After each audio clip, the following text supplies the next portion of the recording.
Hello, and welcome to Module 4. In Module 4, we are going to be looking at both Chapter 6 and Chapter 9. This is the only point in the semester where we aren't going to be in order of the way that the chapters are presented in the book. And it's because it occurs at a time that roughly is at the midpoint of the semester. And I decided that the best approach would be to group the governmental institutions that are most similar to each other.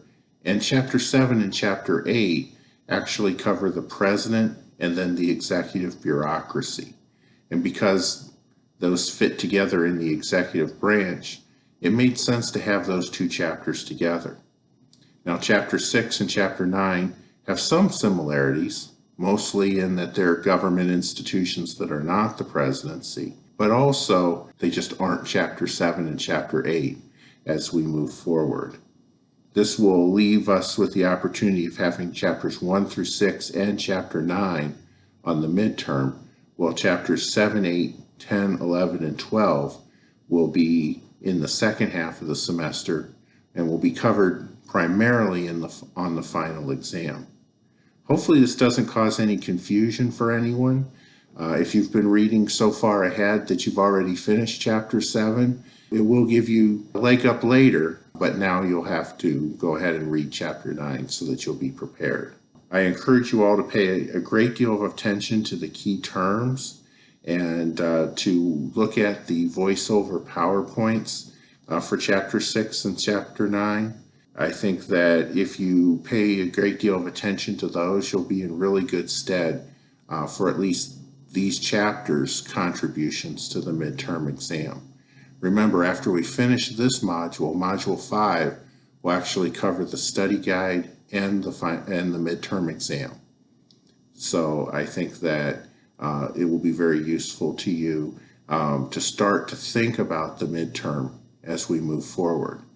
After all, I would say that most students do very well on the chapter module quizzes that we have, and that if there's any difficulty that students have, it shows up on the midterm and on the final. So if you can do well on the midterm and final, I think that most all of you will be extremely successful in this class. Now, Chapter 6 covers Congress, and there's many ideas that I'm hoping that you're going to pick up in looking at Congress. One of the things to keep in mind is that the U.S. Congress is a bicameral legislature. By bicameral, we mean that it has two chambers. It has a House of Representatives, which is often called the lower house of Congress, and it has a U.S. Senate, and the Senate is the upper house of Congress. Now, when we're looking at some of the things that I want you all to be familiar with as it relates to the House of Representatives and the Senate, I'm going to ask you to be familiar with some of the people who are in the leadership. And by leadership, we mean the top leaders. There's actually many people who might be considered part of the leadership who are lower ranking than these people. But in the House of Representatives, I'm hoping that you will be familiar with the name and the responsibilities of the Speaker of the House, the Majority Leader, the Majority Whip, the Republican leader who's called the Minority Leader, and the Minority Whip.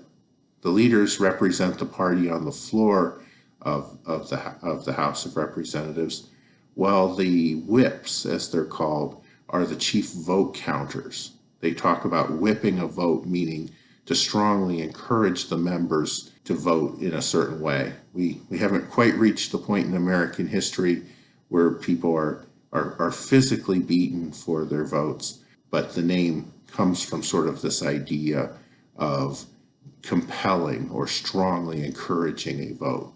And when we talk about the role of political parties, sometimes what that is determining whether it would be useful to try to persuade members of Congress to vote maybe against their own private interests in favor of the party's interests when it comes time to have key votes in the House of Representatives and the Senate.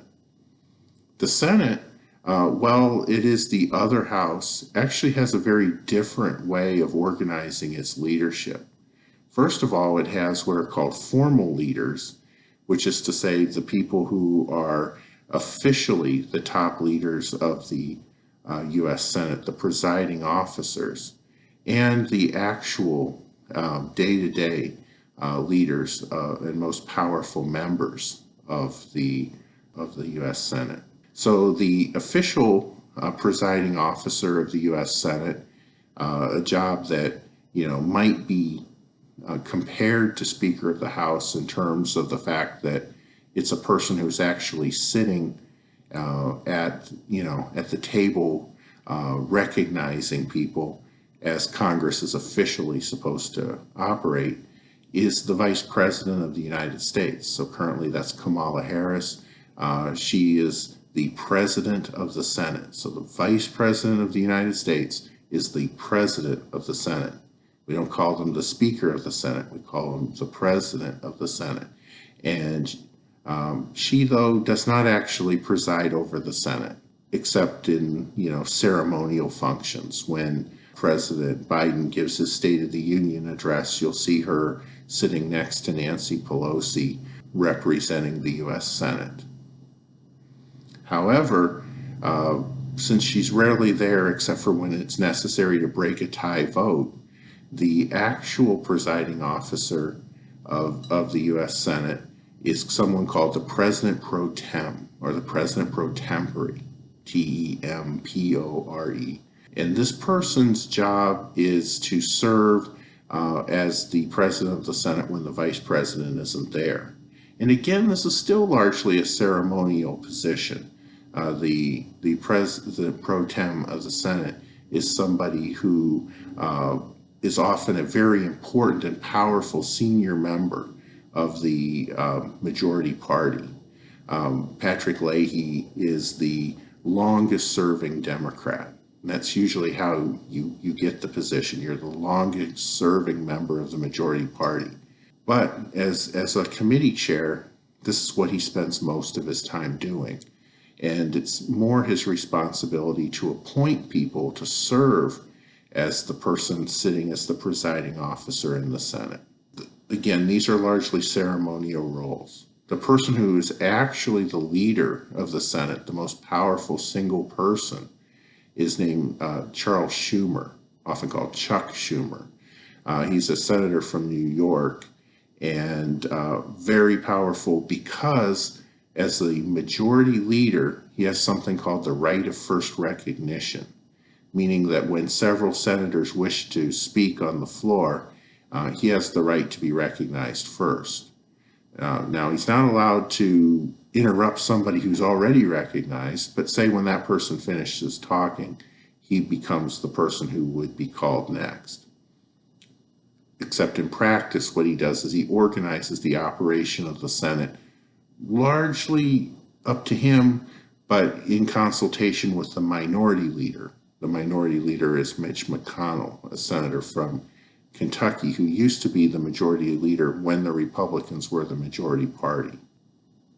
The Senate also has whips, although they have a tendency to call this second official in each party the assistant leader. So the assistant majority leader and the assistant minority leader.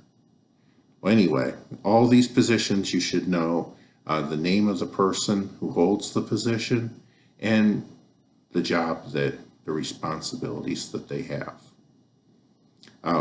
The slides will talk a little bit about the committee system. The slides will talk a little bit about how bills become law.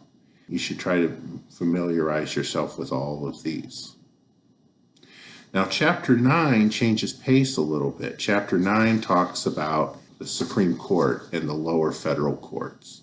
And there's an awful lot of interesting things going on with the federal courts. We had a great deal of controversy during the Trump administration as President Trump tried to appoint new judges to fill several vacancies, and the Democrats resisted him.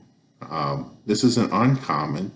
However, studies show that that President Trump maybe received a little more resistance than presidents had before. Some of this is because of controversies related to Merrick Garland, who interestingly enough, Merrick Garland is now the Attorney General of the United States. But back in 2016, when President Obama sought to replace Antonin Scalia on the Supreme Court, the Republicans used their majority to block consideration of Garland. And it touched off a new period of controversy. The Republicans made it a little bit easier to confirm Supreme Court justices, and we pay more attention maybe to Supreme Court justices than to other federal judges.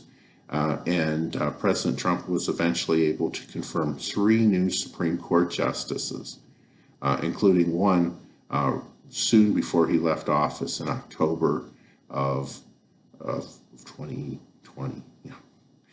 The 2020 was a long year. It sometimes feels like things that happened in 2020 maybe happened when I was a kid.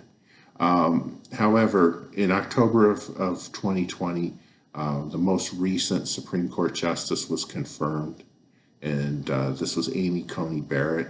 But President Trump was able to confirm 3 justices, and we talk a little bit about each of those 3. We give a background on each of the 9 Supreme Court justices.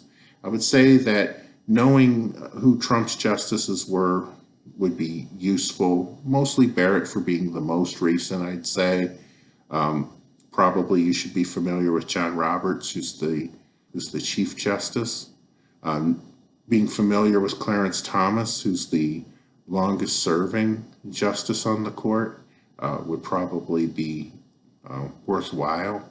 As I'm looking at the types of exam questions I might ask, you're probably okay if you're only familiar with who the Chief Justice is. There's many other questions that we can ask related to the federal judiciary. Another thing that we would be interested in is the structure of the federal judiciary. In addition to the Supreme Court, being familiar with the U.S. Court of Appeals, being familiar with the U.S. District Courts. And so we talk about that in the slide presentation. The book talks about it. You should be familiar with the U.S. Court of Appeals for the 11th Circuit. That's actually Georgia's judicial circuit. You should be familiar with the U.S. District Court for the Northern District of Georgia. That is Georgia. That is Kennesaw State's federal district court. We talk a little bit about how judges are confirmed. You should be familiar with this. We talk a little bit about the types of cases that are heard in federal court versus the types of cases that are heard in state court. So in many ways, a lot of information. And I encourage you all to read the chapter, to look at the slides, to look at the key terms, but also start to be gathering the information that you need to be successful on the midterm. The midterm is not that far away, and I want you all to be successful. So far this semester, most of us have done really well. It would be very much a shame for all of the A's and B's that we have in this course to slip a letter grade just because of a little bit more difficulty, because it's more difficult to be familiar with what happened in 7 different chapters and to answer 40 questions about 7 chapters than it is to answer 5 questions about 2. So in any case, if you're having any questions, any concerns or problems, I strongly encourage you to go ahead and to contact me, send me emails. That's probably the best way to contact me. Thank you.